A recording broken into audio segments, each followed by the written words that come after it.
Bad boys, what you want, what you want, what you gonna do when the sugar trunk don't come for you? Tell me what you wanna do, what you wanna do. Yeah. Bad boys, what you gonna do? What you gonna do when they come for you? Bad boys, what you gonna do? What you gonna do when they come for you? Nobody now give you no break. Police now give you no break. Not the old soldier man I give you no break. Not even your ice now give you no break. Hey, hey, bad boys, what you gonna do? What you gonna do when they come for you? Bad boys, what you gonna do? What you gonna do when they come? This special edition of Cops was filmed with the cooperation of the New York City Transit Police. All suspects are presumed innocent until proven guilty in a court of law. Okay, we're going to go to Canal Street. Canal on the 6. Freddie Velez is going to catch. No, Freddie's going to decoy. Joe Caceres will catch. Officer Velez is going to stand in a passageway and he's going to act intoxicated. Officer Caceres will be the AO, the arresting officer. He'll be in the TA room overlooking the mezzanine area, and I'll have everyone standing by as backup. Freddie and Michelle, why don't you go get some property? We got a beeper, watches. Freddie, I got one strap over here. Good, get the one with the strap. Okay. Nice Rolex watch. Whoa, there you go. This looks like it's worth taking. Oh yeah, Cute. Nice camera here. Bobby, you can speed load a few Yeah, put that one back. Yeah, I got my. Sure, I'm gonna give you my. There it is. You take the tie off, leave the tie off. Tokens. My left pocket. Deeper. My left pocket also. Nice Rolex watch. Imitation Rolex watch. People know that it's not right to wear a lot of jewelry in the subway. They know that they might get robbed, but they still wear it. They're so into style. You'll notice a lot of the young teenage girls, they'll wear these tremendous earrings. We call them door knockers. And these things cost a couple of $100, and they'll be sitting by a door on the train or an open window, and some guy will just reach in and snatch the earrings right off of their ear. Let me just notify the District 2 that we're going to be in the area. We have approximately 3.5 million people that take the subway daily, on a daily basis. According to our crime stats, there are about maybe 30 felonies a day system-wide. Our function as the decoy, we're going after the hardened criminal. We're going after someone that has a record that does this for a living.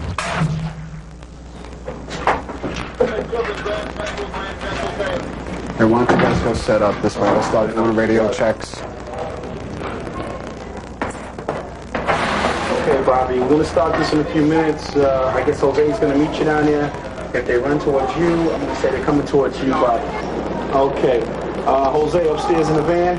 Whenever you're ready, you can bring the decoy down. Years ago, we used to dress the decoys up in dungarees and sneakers, and we used to dress them up like homeless people. Now, since we're working in the Manhattan area, we're dressing up in business attire, suits and ties, and we blend in a lot better. Everyone needs to be 5x5. Be advised, the decoy is in view. The decoy is in view. Okay, I'm going to hit the light. Be advised, the decoy is in view. He's in view. All right, I hear a voice. There's a male black with a fatigue jacket and a leather jacket tapping the decoy on the left arm, snapping and talking to him. He's a good Samaritan, All right, Freddie, Bobby's walking upstairs. 10-4. Just walk him away and we'll begin again. In view, the backup officer, he's going to walk him away, and that way Good Samaritan can go on his way and continue the operation. Be advised, The backup officer is walking Fernando away. He's out of my sight at this time, but we're going to continue it in just a few seconds. Be advised, the decoy is in my view. He's in my view. But he looks like he's been up all night. Be advised, male Hispanic. So you have 3 males. Said a few comments, but they continue on their way. High heel boys. Got a male Hispanic, brown leather jacket, tan pants. He's touching the decoy on the arm, talking to him about he needs some help. He's not saying anything to Freddie. Okay, he's just looking around. He has a green shirt.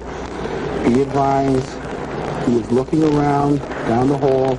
He's got his foot on the wall. Okay, he's doing something. I think he's taking a watch off at this time. He's taking a watch off at this time. Everybody stay back. Don't come in yet. Okay, he's going to do more and more stuff, okay? Everybody. Be advised, everybody stay back. He's taking off.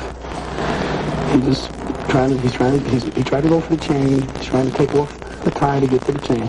Here he goes, he's coming. He's grabbing something, he's going in his pockets. He went into Freddie. He took the beeper. He's got the beeper, everybody stay back. He's coming towards you. He's bingo.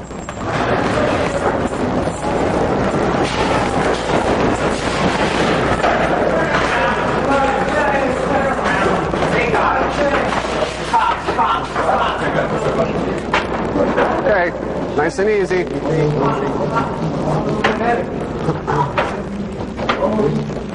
Is he okay? Sir. You have any stuff? You have anything from him? Anything that he take? He wants to raise. Is that yours, sir? Let me see. Sir, is that your beeper? My beeper. Oh, my beeper.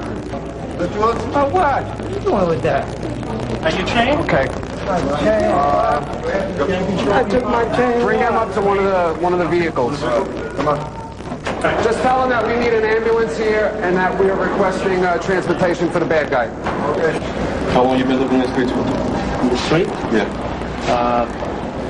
3 years. About 3 years now? Yeah. And you're not working at all? I was working, but not now. Not now? I'm not working now. You're only 19 years old? Yeah, 19 years old. And where'd you come from? Mexico. Are you illegal? You illegal here? Yeah. It took approximately 15 minutes to remove, to get a hit. Basically, first took the decoy watch, and then he went for the beeper, and then he went for the chain. Right. So he basically cleaned them all out. I mean, it's got to be one of the fastest that I've been on. We're going to go out tonight and inspect the tunnel between Broadway Lafayette and 2nd Avenue Station. We have a number of homeless people living there. Make sure you have your boots on. There are a lot of hypodermic needles, a lot of crack files. Just be careful, all right? Everybody have their vest, your track vest, your safety vest, your gloves, and all the other equipment. Before we started this program, in the one area we're going today, Broadway Lafayette to 2nd Avenue, there were as many as 200 people living in that area. It's about a 4.5 block length of about 4.5 blocks underground. We go there now, we might find 8 to 10 people. Also in 1989, 79 homeless people died on the subways. Some were hit by trains, some were electrocuted. Last year that number was reduced to 44, so we almost cut the number in half. So things are getting better.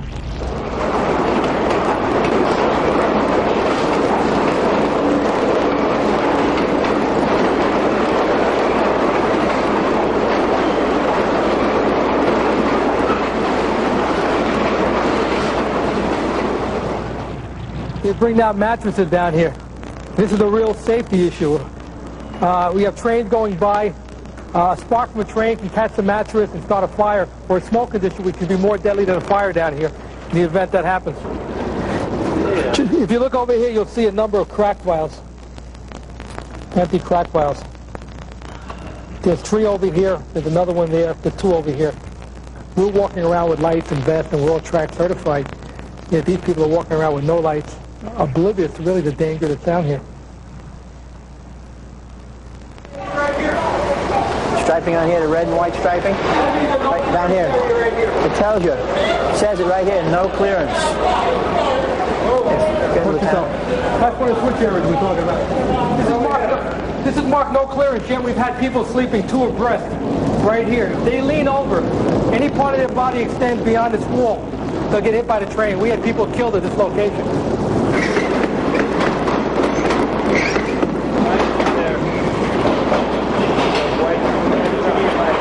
Richard! Hey, Richard! You can see the sunglasses on him. Hey, Richard! Transit police, we're here to help you. How about letting us take you to a shelter tonight? It's raining, cold upstairs, we got food for you. You gotta realize that a shelter is a lot better than where you're living now, pal. This individual had never gone to shelter. We took him to a hospital.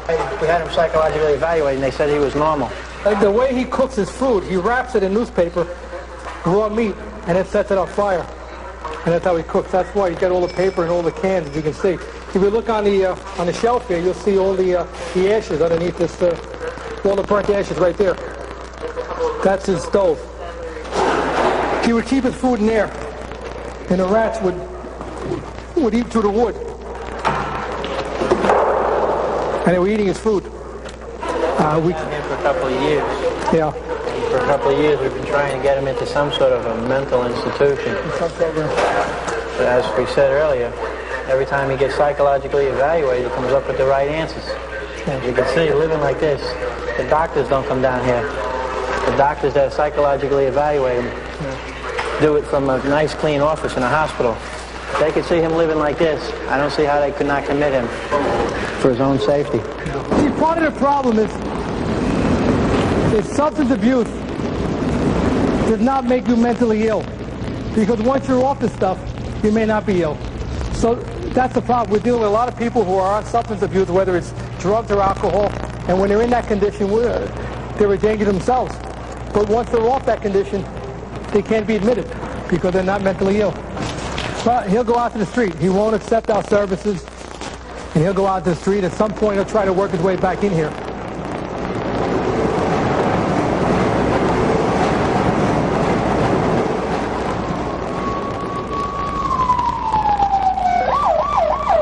At this time, we're responding to Upper Manhattan to 125th Street and Lexington Avenue. We have a report of a man under a train. He's wedged too much. Now we have a person, male, pinned between the third rail, which generates the power for the trains, and the truck, the wheels of the train.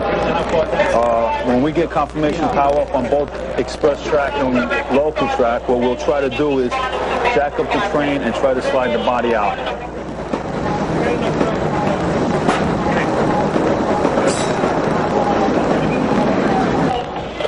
All right, we just had the southbound number 2 train move out of here at 125 in Lenox. At this point, you can notify the TMO to start removing power on the southbound tracks again. It's going to be a difficult procedure because he's pinned under the third rail. He's pinned under the train itself. We're going to try and do a lift now to see how much clearance we can get to attempt to pull the body out of there. It's going to be an extremely difficult procedure to get him out of there at this moment. Are we going to go to the yellow line? All right, go ahead. Bring it up slow. Keep going. Bring it up. Keep going. All the way. Tell me crank it, Mike. Crank it. I don't know if we got much room, Mike. Yeah, we got about an inch and a half.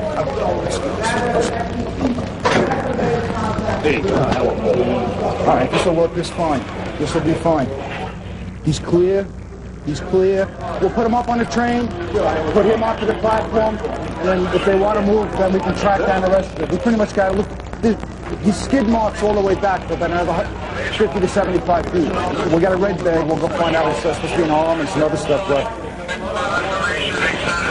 do you know what the force on?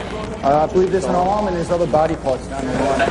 He had nothing left of his clothes, only maybe a piece of his sweatshirt, which is an indication that this person was dragged and tumbled about quite a bit. My unit is responsible for any emergencies that arise on the transit system. Basically, we're called when the average officer on the patrol can't handle it. I got 3 or 4 trucks, sometimes 5 and 6 trucks, covering the 4 boroughs, where a few years back we were covering the same amount of territory with 2 trucks. So, coverage, we're out there. getting around, like Penny said, getting through these streets sometime. I say if you drove a Humvee through the streets of New York City, after 2 years, they would fall apart too. They can keep giving us new vehicles, the best that they have to offer.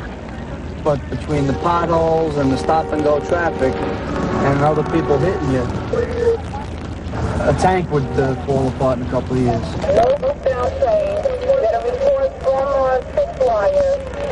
Stabbing? Stabbing there.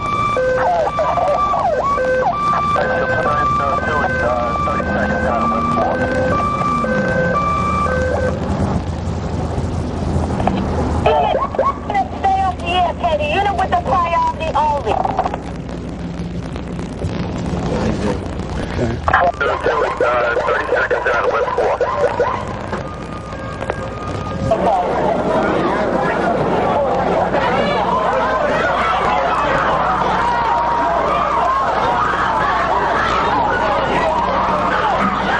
Keep the crowd back. I'll take care of this. I'll take care of it.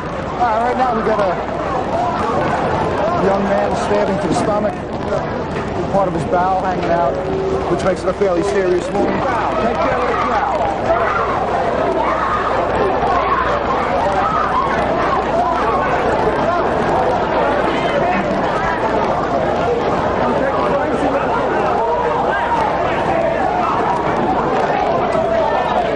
How you doing? Ready to stab that? We're going to St. Patrons. We're out here now. Just open up a hole and we're going to go. Let's just go. Watch out.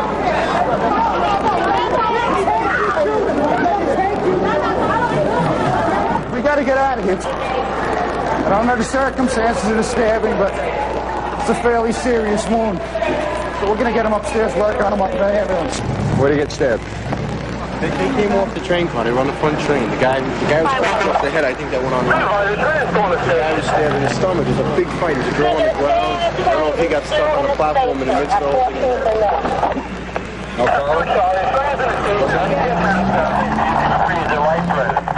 Paul, who's this, Paul? Yeah, this is the girl from the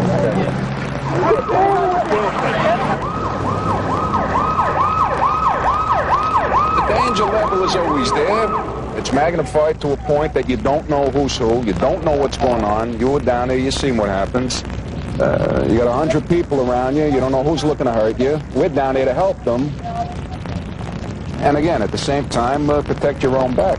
A lot of people see the blue uniform. They don't know that we're there to help the victim. And they may be an adversary of the victim to begin with, so now we're their adversary. Okay, Freddie's going to be the D. You're going to act intox. You're going to be sitting on the side where the doors don't open. Jose is going to be your immediate backup. He's going to walk you off if anything. Good Samaritans come over. Right. Michelle's going to be calling everything. Michelle is going to call the shots. She's going to call a bingo. Scott's going to be in the other cab, in the motorman's cab. He's going to be Joe's backup, more or less. Everybody else is going to be in the next car. Okay, we tried last night, no success, up in the Bronx. We rode from the Bronx to Manhattan. We had no success. We're using Freddie tonight. I feel confident. We'll get something. Let's go do it.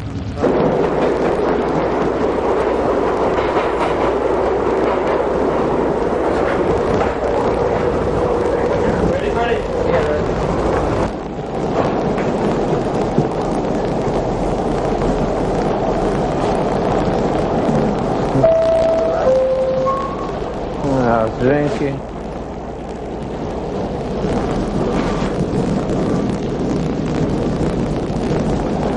Drinking.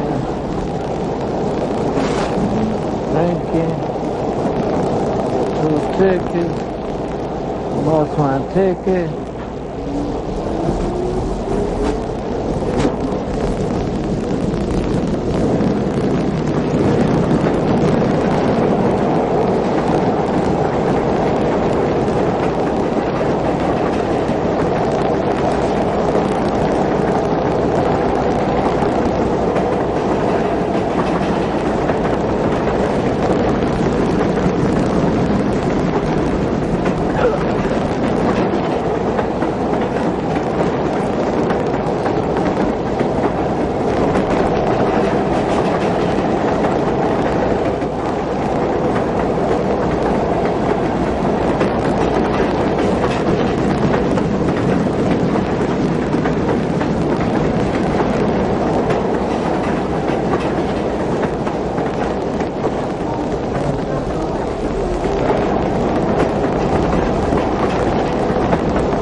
hell's going on?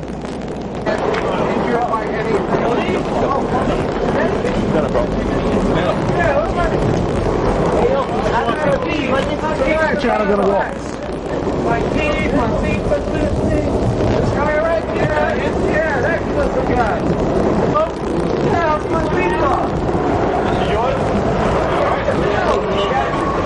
We're getting off right here. Yeah, take off the top. We're getting off here.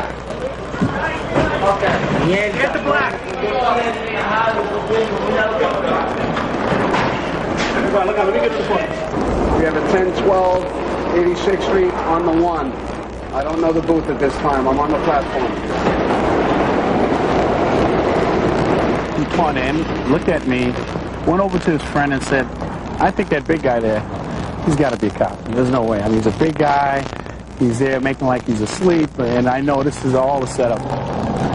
And with all that, he was like coaching each other back and forth, and they're talking amongst one another and hyping himself up. Finally said, nah, I don't think so. And the temptation was so great that he just went for it. And went for it and found out just a few seconds later that, in fact, he should have went with his first opinion of me and that I was a police officer. Goes to show you how things are.